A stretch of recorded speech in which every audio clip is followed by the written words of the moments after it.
Assalamualaikum warahmatullahi wabarakatuh.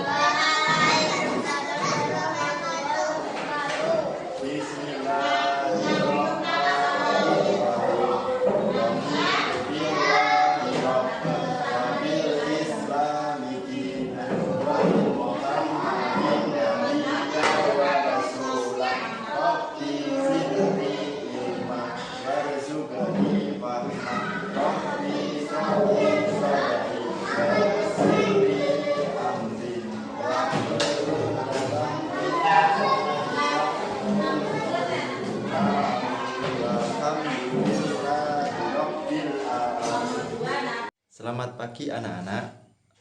Bagaimana kabarnya? Baik semuanya kan? Pada materi pembelajaran pada pagi hari ini membahas tentang doa setelah sholat. Jadi setiap orang memiliki keinginan dan cita-cita. Hanya Allah Subhanahu wa Ta'ala yang dapat mewujudkan keinginan dan cita-cita kita. Ketika kita memiliki keinginan, harus meminta kepada Allah Subhanahu wa Ta'ala. Meminta kepada Allah disebut berdoa. Jadi berdoa berasal dari kata bahasa Arab. Kata doa artinya menyeru atau memohon. Allah Subhanahu wa Ta'ala mencintai hambanya yang rajin berdoa. Setiap manusia bergantung kepada Allah Subhanahu wa Ta'ala. Hanya Allah lah tempat kita bergantung.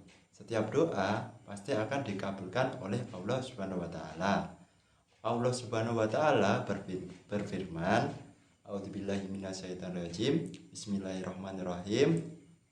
Ud'u rabbakum tadarru'an wa khufyatan. Innahu la yuhibbul mu'tadin. Yang artinya, berdoalah kepada Tuhanmu dengan rendah hati dan suara yang lembut. Sesungguhnya Dia tidak menyukai orang-orang yang melampaui batas. QS Al-A'raf ayat 7. Dan selanjutnya kita boleh berdoa kepada Allah Subhanahu wa Ta'ala kapan saja. Meskipun begitu, ada waktu utama untuk berdoa. Salah satunya setelah melaksanakan sholat fardu. Bacaan doa setelah sholat fardu. Doa yang biasa dibaca setelah sholat fardu banyak jenisnya. Yang pertama adalah doa biasanya dibaca setelah sholat fardu, mengajarkan berbagai jenis doa. Yang pertama adalah doa memohon ampun untuk kedua orang tua. Kenapa kita harus selalu mendoakan kedua orang tua kita? Karena orang tua adalah orang yang paling berjasa. Mereka menyayangi kita sejak kecil. Orang tua mengajarkan kita banyak hal. Mereka juga memenuhi kebutuhan kita. Kita harus mendoakan orang tua kita sebagai bentuk bakti kita terhadap mereka. Berikut lafaz doa untuk kedua orang tua. A'udzubillahi minasyaitonirrajim. Bismillahirrahmanirrahim. Allahumma gfirli dunubi wali walidayya warhamhuma kama rabbayani shaghiran. Yang artinya, ya Allah, ampunilah dosaku dan dosa kedua orang tuaku, dan sayangilah mereka sebagaimana menyayangi aku di waktu kecil. Terus selanjutnya doa memohon ampun untuk kaum muslim. Kenapa? Kaum muslim adalah saudara kita. Kita memiliki Tuhan yang sama, kita juga menjalani agama yang sama. Oleh karena itu, kita harus saling mendoakan. A'udzubillahi minasyaitonirrajim. Bismillahirrahmanirrahim. Allahumma gfir lil muslimina wal muslimati wal mu'minina wal mu'minati al-ahya'i minhum wal anwat. Yang artinya, ya Allah, ampunilah dosa orang muslim laki-laki dan muslimat perempuan, orang mukminin laki-laki dan mukminat perempuan, baik yang masih hidup maupun yang sudah meninggal. Dan yang selanjutnya, doa kebaikan dunia dan akhirat. kita harus hidup dalam kebaikan. Kita juga harus meninggal dalam kebaikan. Oleh karena itu kita harus selalu berdoa supaya diberi kebaikan dunia dan di akhirat. Berikut ini lafaz doa kebaikan dunia dan di akhirat.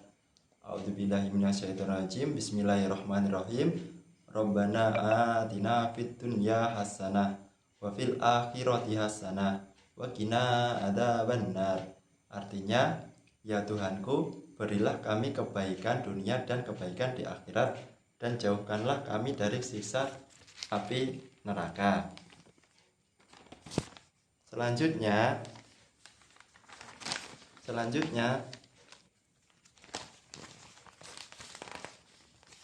tata cara berdoa. Tujuan berdoa adalah agar dikabulkan Allah Subhanahu wa taala. Supaya doa kita dikabulkan Allah Subhanahu wa taala, kita harus mempelajari caranya. Yang pertama adalah dalam keadaan suci dari najis dan hadas.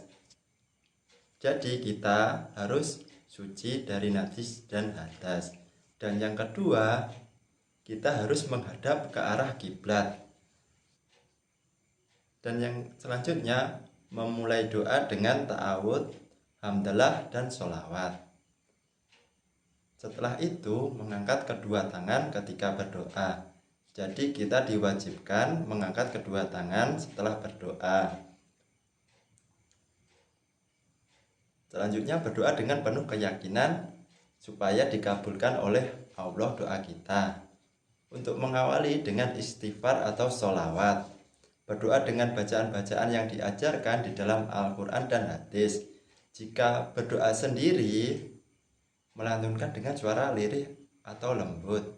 Dan jika kita berdoa bersama, melantunkan dengan suara yang lantang, karena kita adalah sebagai seorang imam. Para jemaah mengamini dengan serempak. Selanjutnya ditutup dengan hamdalah dan sholawat. Setelah itu mengusap wajah setelah berdoa. Untuk waktu yang baik untuk berdoa, semua waktu itu baik untuk berdoa. Namun ada waktu yang mustajab. Mustajab untuk berdoa kepada Allah Subhanahu wa taala. Di antaranya waktu itu sebagai berikut. Yang pertama, setelah menunaikan sholat, baik sholat fardu maupun sunnah. Dan yang kedua, di antara adzan dan iqamah. Dan yang ketiga adalah sepertiga malam yang terakhir. Dan yang keempat pada setiap malam bulan Ramadan. Dan yang kelima adalah pada saat berbuka puasa. Dan selanjutnya adalah pada saat iktikaf di dalam masjid. Untuk selanjutnya, pada saat sujud dalam sholat, setelah membaca kitab Al-Quran, dan selanjutnya adalah pada saat minum air zam-zam, dan ketika wukuf di Arafah. Dapat disimpulkan dari materi pada pagi hari ini, berdoa dapat mendekatkan diri kepada Allah Subhanahu wa taala. Berdoa dengan memuji dan memohon, memuji semua nikmat yang diberikannya dan memohon untuk kebaikan. Doa itu merupakan landasan ibadah. Tujuan berdoa adalah memohon hidup selalu dalam bimbingan Allah Subhanahu wa taala. Selamat dunia akhirat, mengungkapkan rasa syukur kepada Allah Subhanahu wa taala dan meminta perlindungan Allah Subhanahu wa taala. Doa harus disertai dengan usaha. Usaha tanpa disertai doa merupakan perbuatan yang sombong. Doa juga merupakan sarana untuk mensucikan jiwa kita. Itu tadi materi tentang berdoa setelah sholat. Siapa yang bisa tentang tata cara berdoa? Ngatur. Ya, Barki, ayo Ki. Satu. Dalam keadaan suci dari najis.